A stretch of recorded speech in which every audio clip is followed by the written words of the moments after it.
Hey folks, Brian Tate here from Los Angeles, California. And in this video, I'm going to show you the three most important documents that you must cover to effectively complete a loan signing.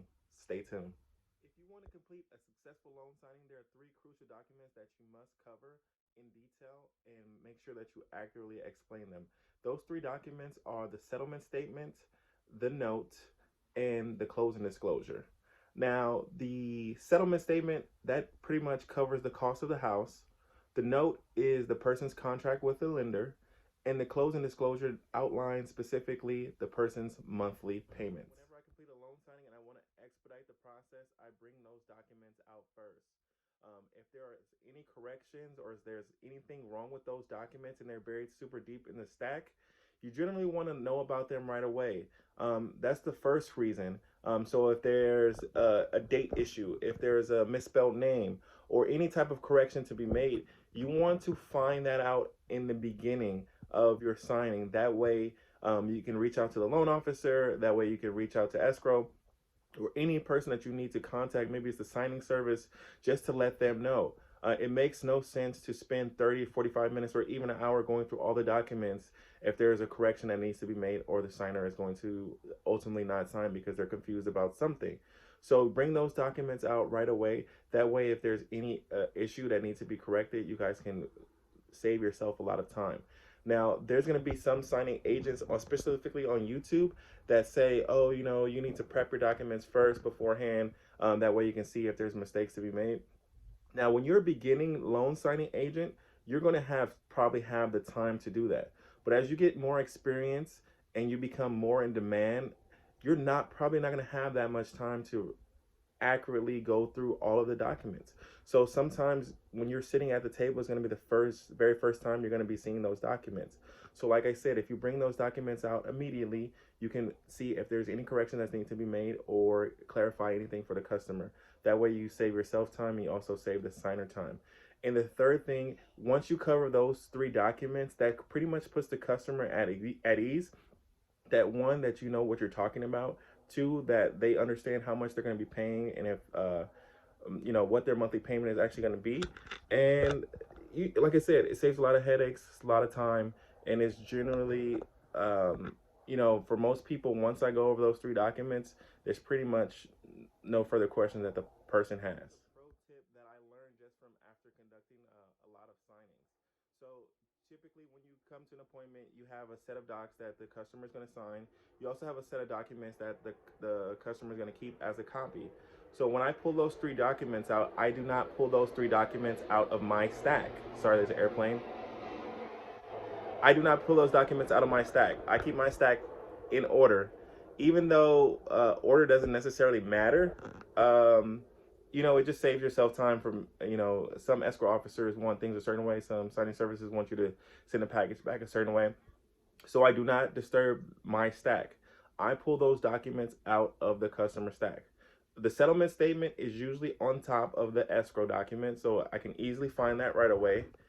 The note, 9 times out of 10, is right in front of the deed of trust. So if I'm flipping through the stack, if I get to the deed of trust, if I see something that's like 15 to 18 pages, I know that's the deed of trust. So I just go flip a few more pages and the note is right there, right in front of it.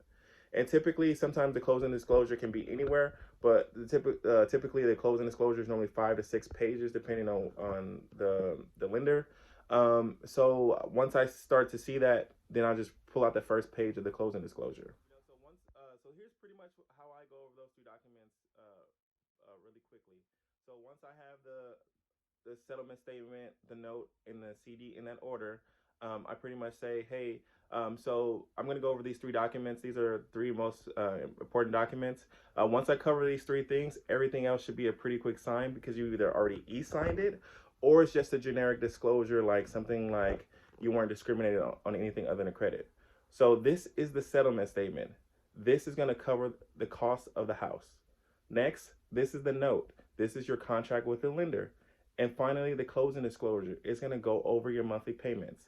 And then go back to the settlement statement, and then I go down each item and how it's itemized and cover that with the customer. Settlement statement, most of the times, 9 times out of 10, the settlement statement says estimated. So I clearly reiterate that to the customer.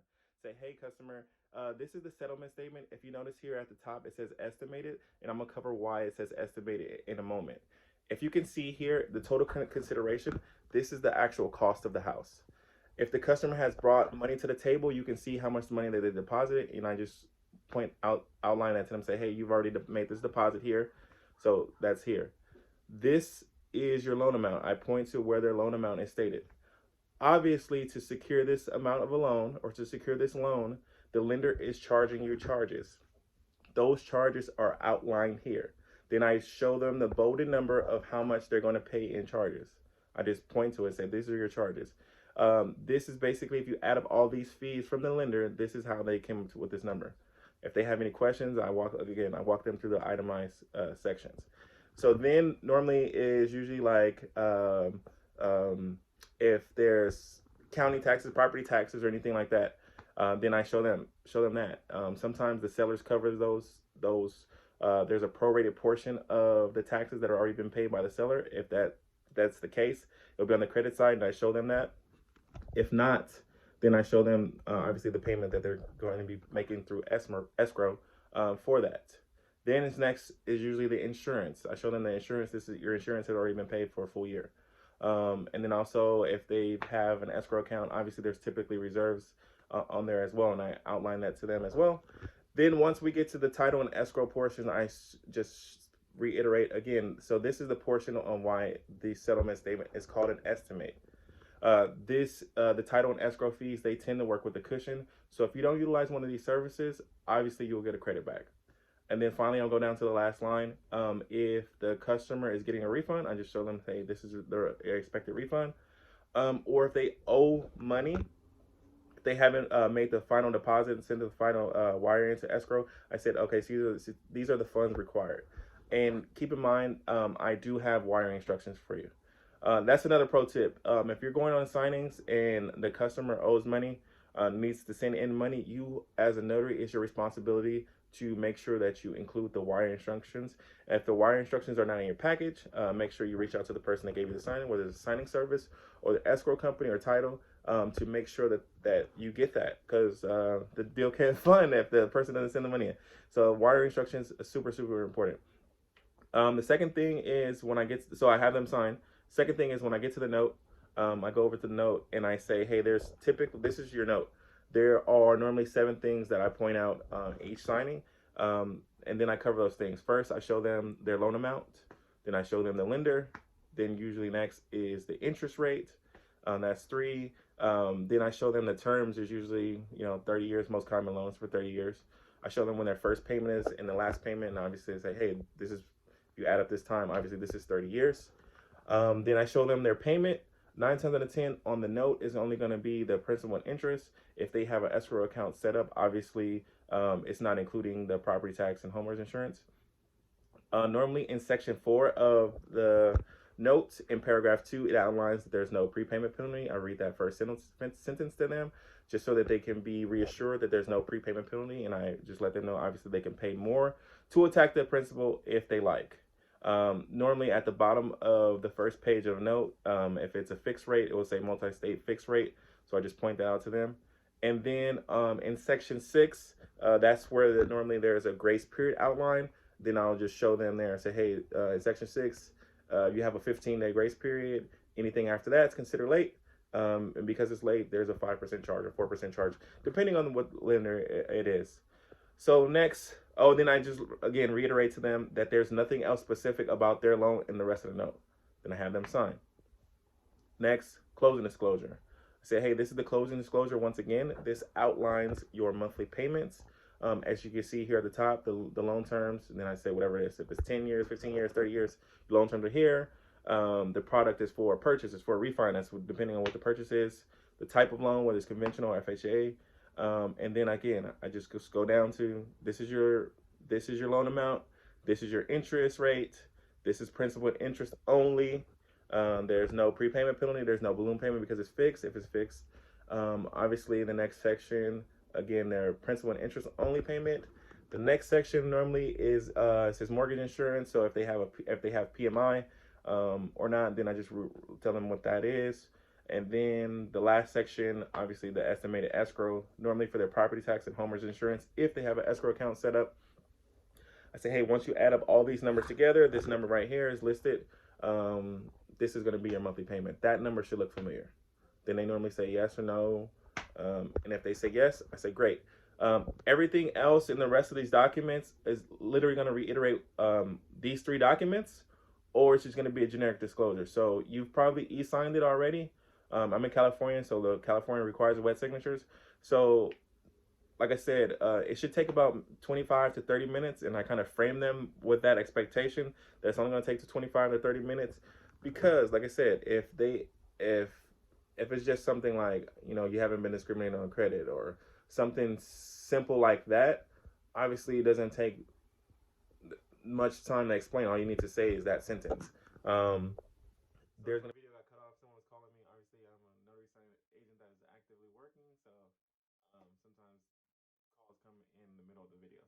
So like I was saying, if it's just a generic disclosure, obviously it does not take a long time to go over those things. All you need to do is really state the title and the purpose of that specific document.